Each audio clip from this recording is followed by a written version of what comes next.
minhas queridas irmãs, meus queridos irmãos, que nos envolva Jesus nas suas dúlcidas vibrações de paz. No dia 8 de maio de 1998, na casa de oração de Zélia de Menezes, em Salvador, Bahia, o médium e tribuno Divaldo Franco apresentou àquele público que ali estava presente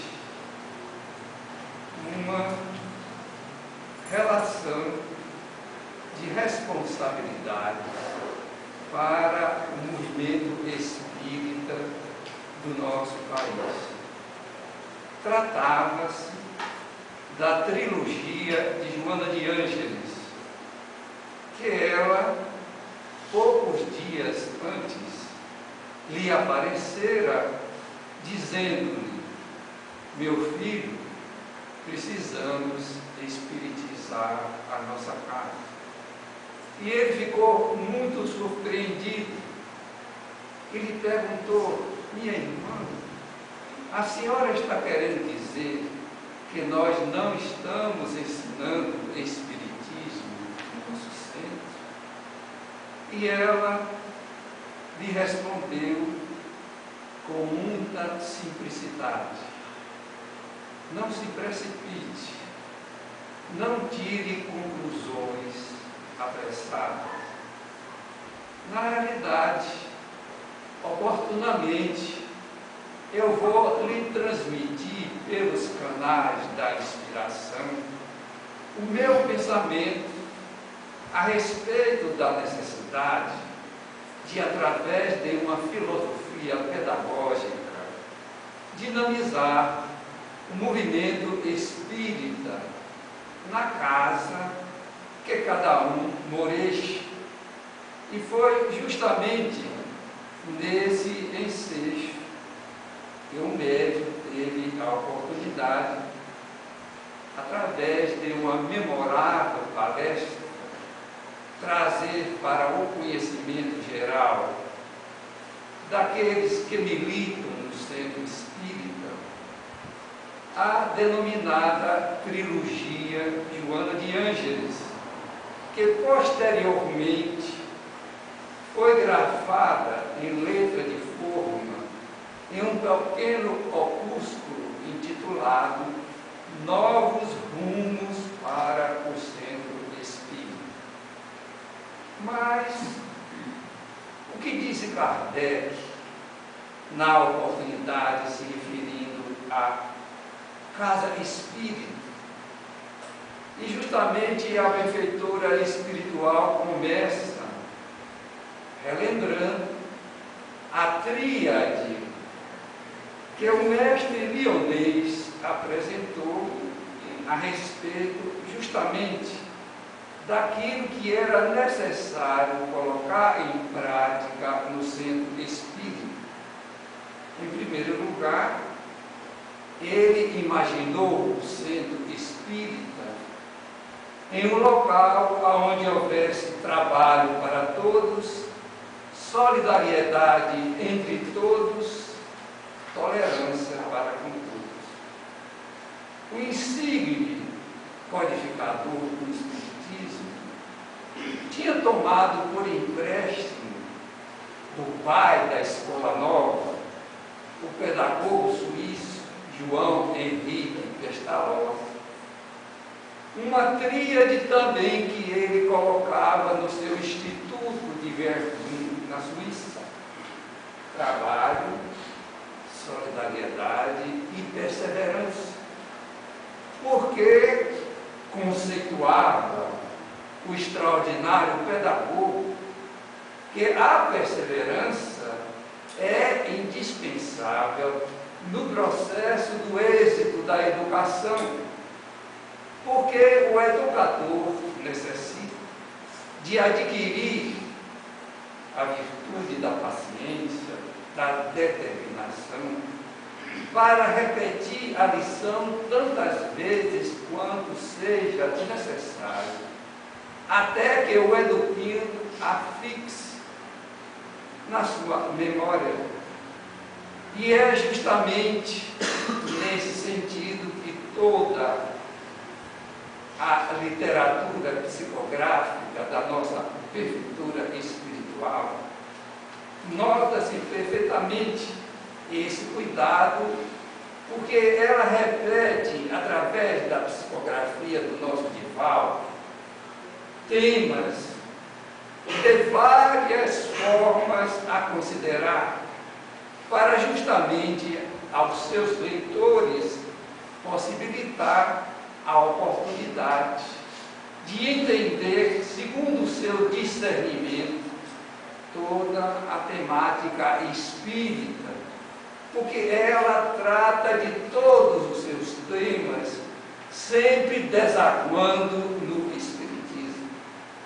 E é justamente por isso o cuidado que nós devemos ter no nosso centro espírita, de colocar na nossa programação tudo aquilo que diz respeito a assuntos dos postulados espiritistas, porque muitas vezes nós esquecemos desse detalhe.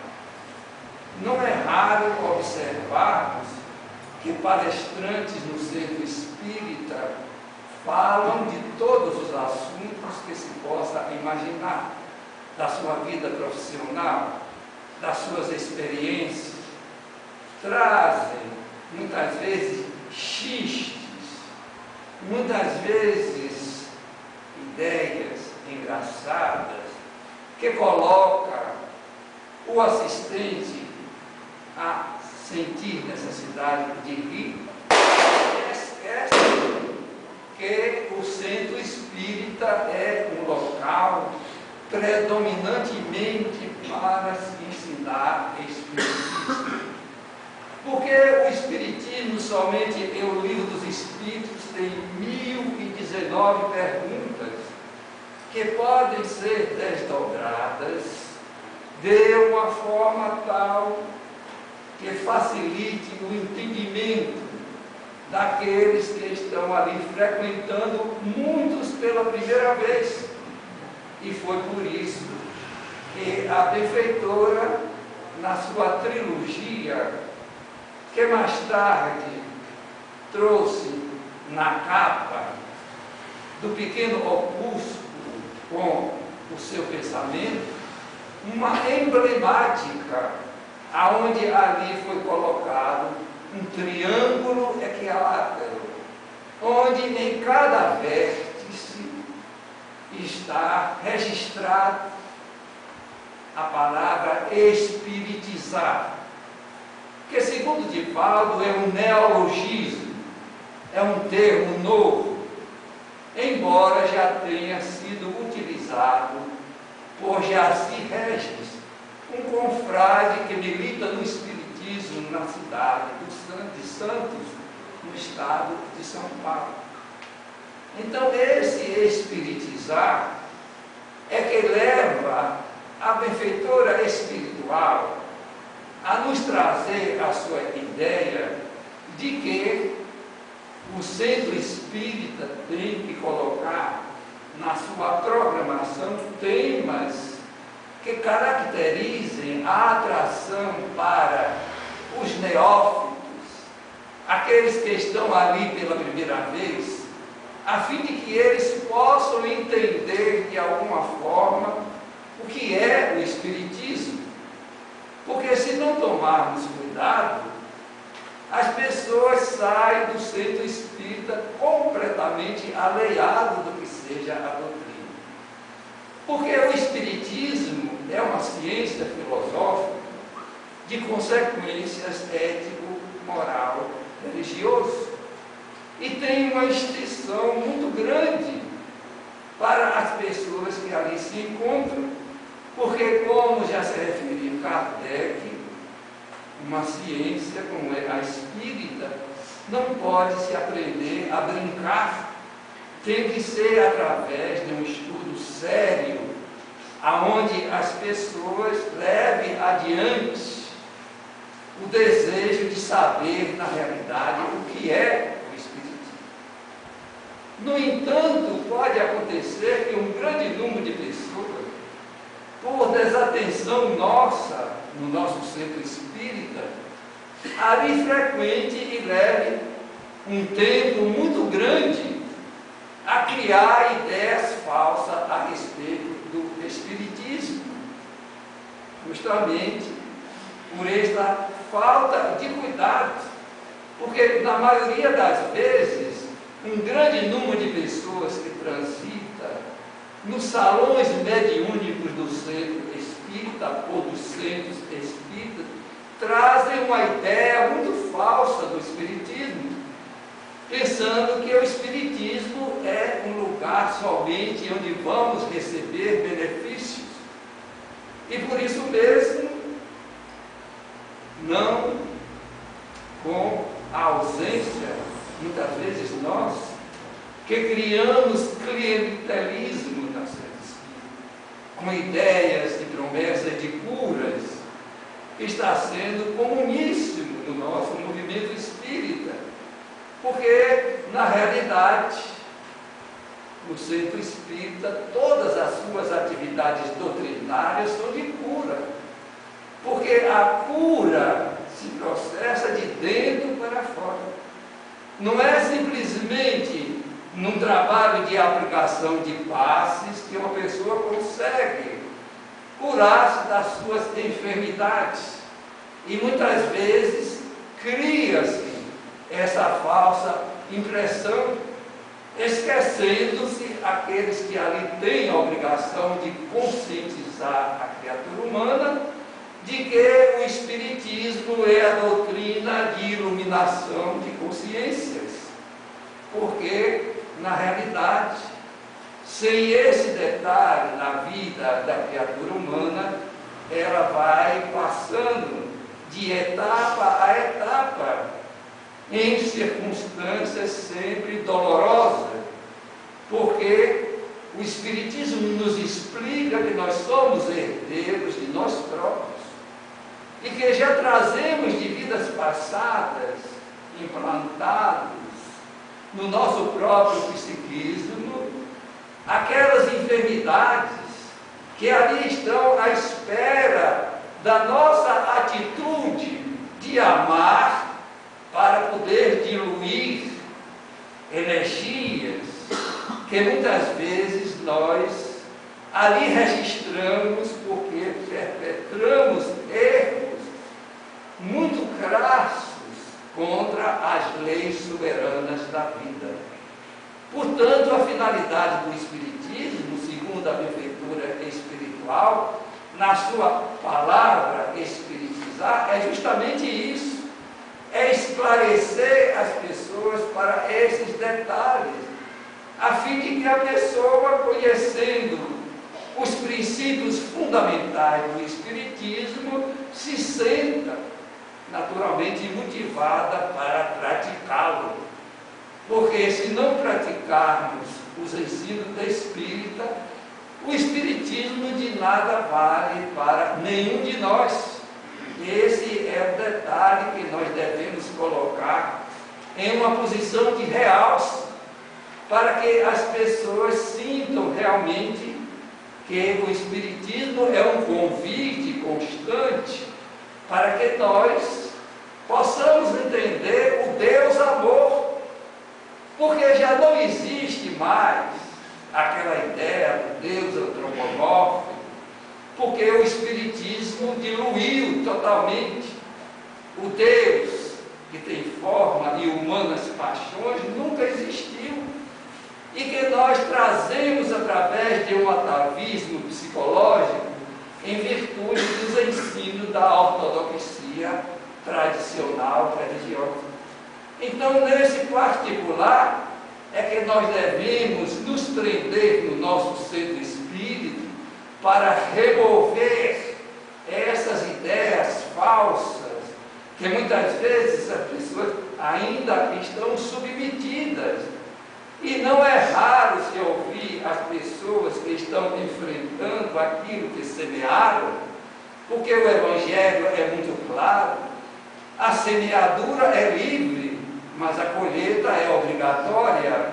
Por isso mesmo as pessoas, depois que começam a transitar dentro do centro espírita e não conseguem colocar em prática o que a doutrina ensina, verificam que a sua situação estagnou-se.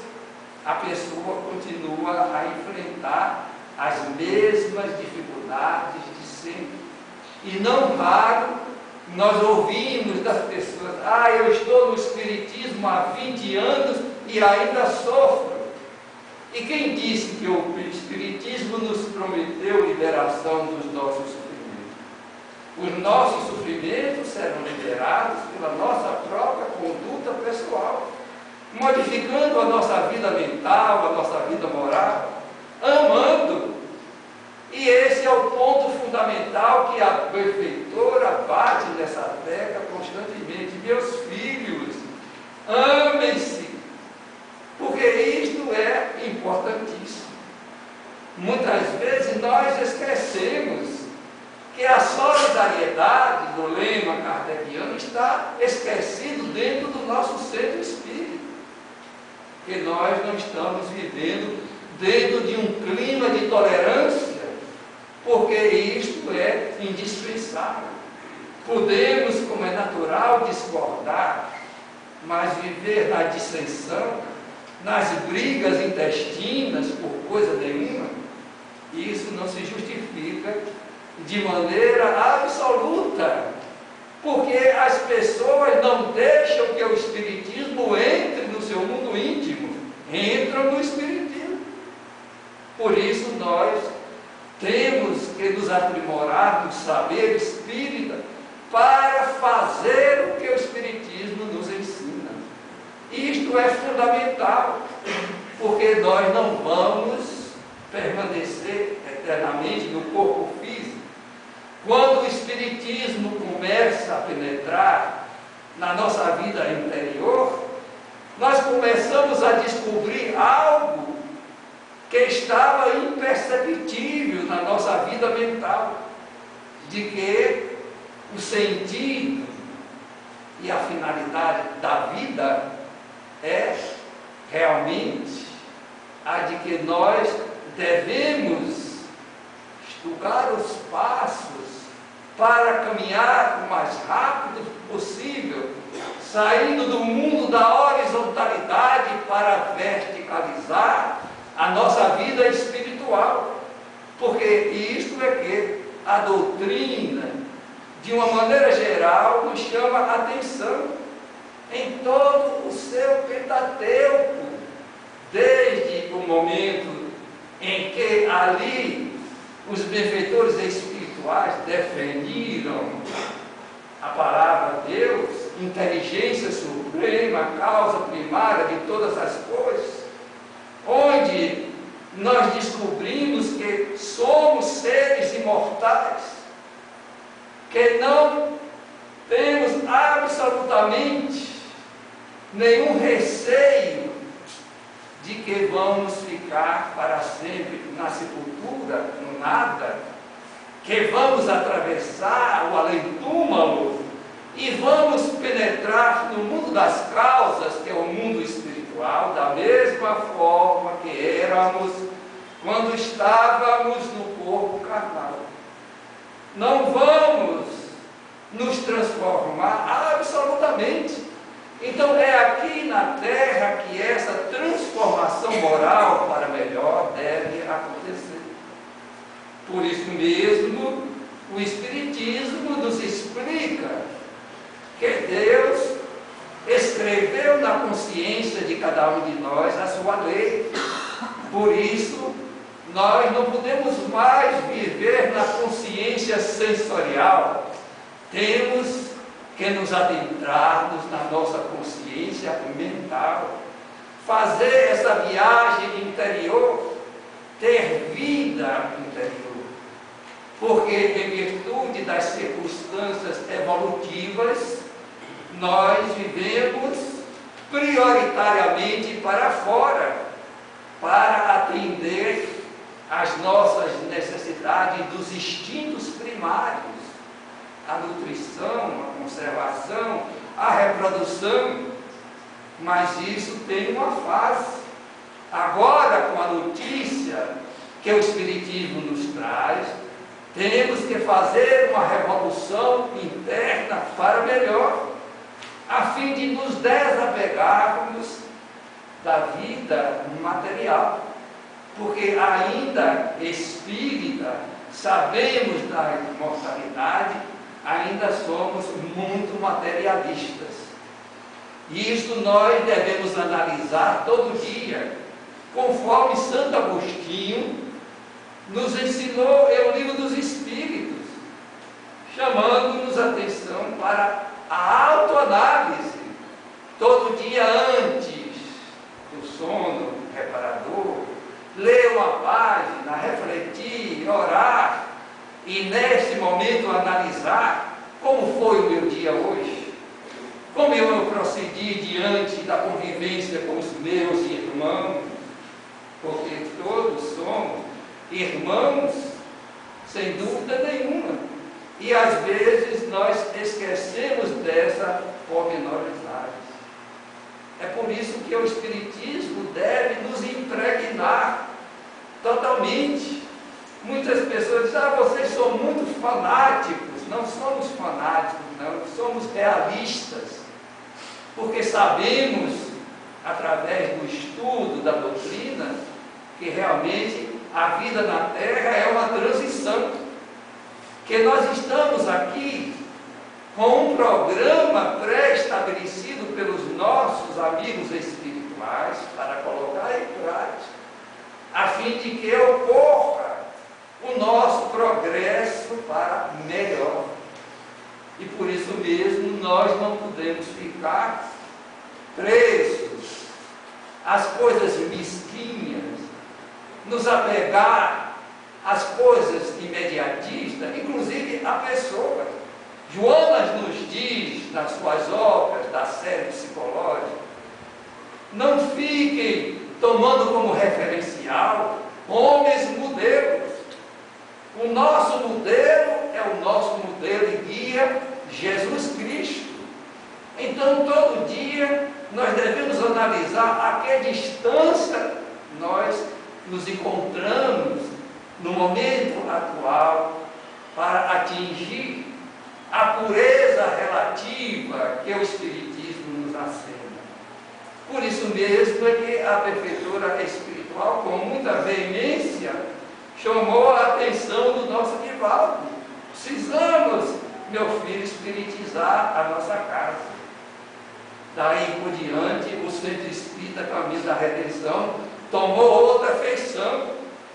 Cuidados especiais foram colocados em prática, assuntos foram trazidos ao conhecimento dos frequentadores que não estava sendo feito.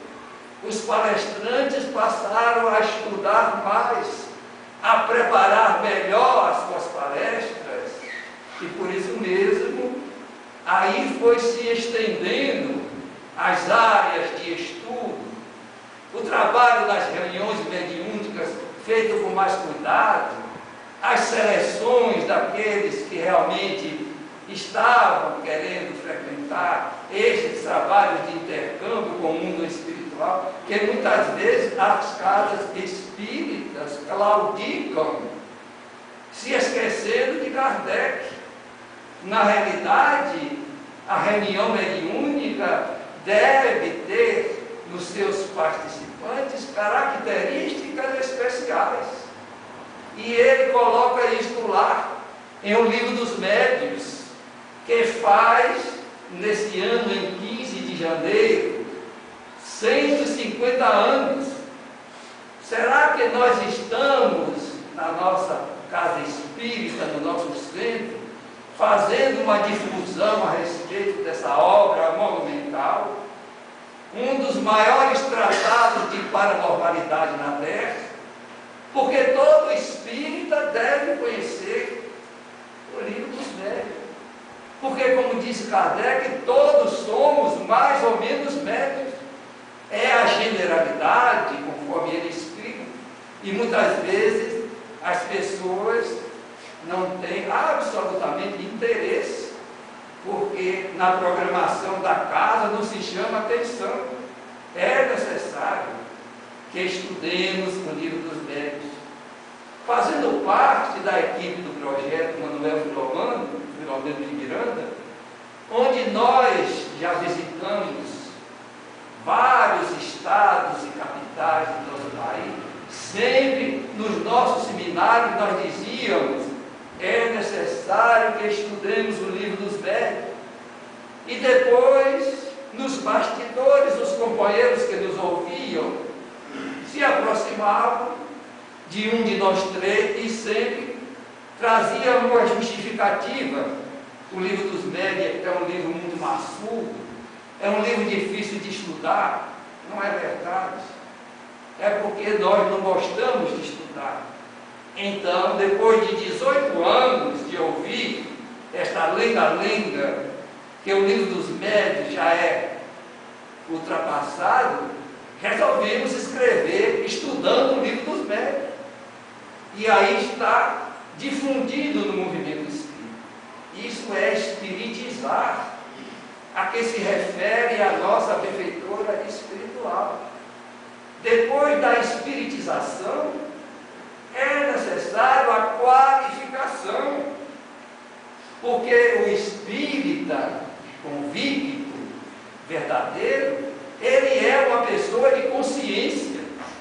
Porque quando o espiritismo começa a influenciar a nossa vida, nós modificamos para melhor as nossas qualidades morais, sociais, funcionais, sobretudo de trabalhador espírita.